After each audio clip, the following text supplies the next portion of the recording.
കാര്യങ്ങൾ ഇപ്പോൾ വിചാരിച്ചതുപോലെയല്ല പോകുന്നത് എന്ന് തിരിച്ചറിഞ്ഞതിനെ തുടർന്ന് കൃഷ്ണ പുതിയ നീക്കങ്ങൾ ആരംഭിച്ചിരിക്കുകയാണ്. എത്രയും പെട്ടെന്ന് എന്തെങ്കിലും ചെയ്തേ മതിയാകൂ, ഇല്ലെങ്കിൽ കാര്യങ്ങൾ കൈവിട്ടു പോകാൻ സാധ്യത ഉണ്ട്. നീ അതുകൊണ്ട് തന്നെ നീതയുടെ കാര്യത്തിൽ ശ്രദ്ധിച്ചേ മതിയാകൂ എന്ന് വ്യക്തമാക്കുകയാണ് ഇപ്പോൾ കൃഷ്ണ. മീനാക്ഷിയെക്കുറിച്ചുള്ള കാര്യങ്ങൾ അന്വേഷിച്ച് കണ്ടുപിടിക്കുക തന്നെ വേണം. ഉഴപ്പാനാണ് തീരുമാനമെങ്കിൽ വലിയ തിരിച്ചടി ഉണ്ടാകും. അത് എനിക്ക് മാത്രമല്ല നിങ്ങൾക്കും. നഷ്ടപ്പെടുന്നത് എനിക്ക് മാത്രമല്ല എന്നുള്ള കാര്യവും ഓർത്താൽ നിങ്ങൾക്ക് കൊള്ളാം. ഇല്ലെങ്കിൽ പെട്ടുപോകും. അത് ഞാൻ ഇപ്പോഴേ പറഞ്ഞില്ലെന്ന് വേണ്ട. ഇത് കേട്ടതിനെ തുടർന്ന് കൃഷ്ണ പറഞ്ഞതുപോലെ കാര്യങ്ങൾ മുന്നിലേക്ക് കൊണ്ടുപോവുകയാണ് ഇപ്പോൾ അയാൾ. മാത്രവുമല്ല, ഇതോടെ പുതിയൊരു വഴിത്തിരിവ് ഉണ്ടാവുകയാണ് ഇപ്പോൾ. നീതയെക്കുറിച്ചുള്ള കാര്യങ്ങൾ ഇപ്പോൾ മുത്തശ്ശി വീട്ടിൽ തുറന്നു പറയുന്നു. ആ കുട്ടിയെ പരിചയപ്പെട്ടപ്പോൾ തന്നെ എനിക്ക് വളരെയധികം സന്തോഷം തോന്നി. എന്തോ ഒരു പ്രത്യേക അടുപ്പം. അവളെ പണ്ട് മുതലേ അറിയാം എന്നതുപോലെ. എന്തുകൊണ്ടാണ് അങ്ങനെയൊക്കെ എനിക്ക് തോന്നിയത് എന്നൊന്നും എനിക്കറിയില്ല. പക്ഷേ വളരെ നല്ലൊരു പെൺകുട്ടി. നീ പറയുന്നത് കേട്ടാൽ നമ്മുടെ മീനാക്ഷിയുടെ മകളാണ് എന്ന് തോന്നുമല്ലോ. അതെ, എനിക്കും അങ്ങനെ തന്നെയാ ആ കുട്ടിയെ പരിചയപ്പെട്ടപ്പോൾ അനുഭവപ്പെട്ടത്. സത്യമാണോ ഈ പറയുന്നത്? അതേനേ, ഞാനൊരിക്കലും അങ്ങനെയൊന്നും പ്രതീക്ഷിച്ചതല്ല. ദേ, അമ്മ വെറുതെ ഓരോന്ന് പറയുന്നതാ.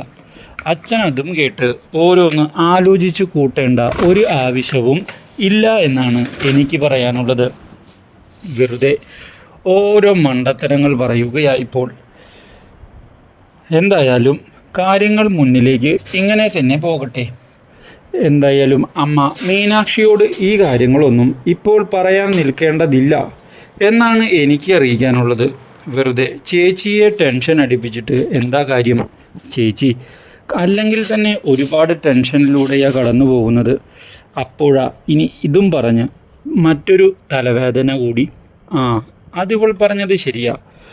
ഇപ്പോൾ എന്തായാലും തൽക്കാലത്തേക്ക് ഈ കാര്യങ്ങളൊന്നും പറയണ്ട. മനസ്സിലായല്ലോ? അവൾ അവളുടെ തിരക്കുകളുമായി മുന്നിലേക്ക് പോകട്ടെ.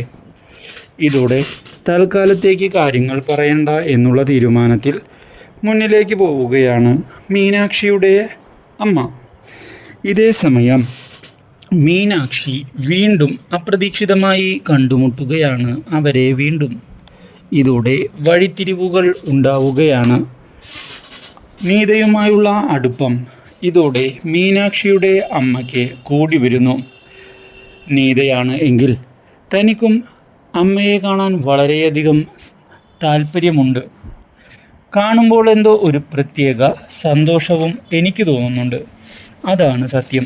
എന്തുകൊണ്ടാണ് എന്നൊന്നും എന്നോട് ചോദിച്ചിട്ട് ഒരു കാര്യവുമില്ല.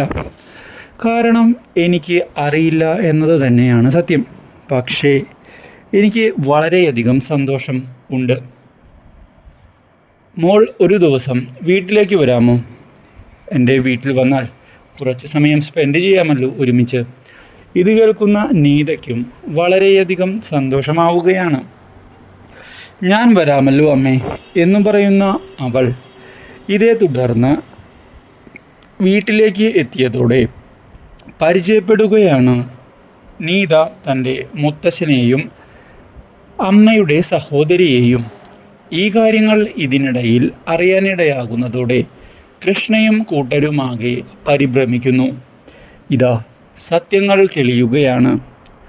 നീത സ്വന്തം ബന്ധുക്കളെ മനസ്സിലാക്കി തുടങ്ങിയിരിക്കുന്നു. ഒടുവിൽ മീനാക്ഷി കൃഷ്ണയ്ക്ക് എതിരായി രംഗത്തേക്ക് കടന്ന് വരികയും ചെയ്തിരിക്കുകയാണ് ഇപ്പോൾ. കൂടുതൽ അപ്ഡേറ്റ്സിന് ചാനൽ മറക്കാതെ സബ്സ്ക്രൈബ് ചെയ്യുക.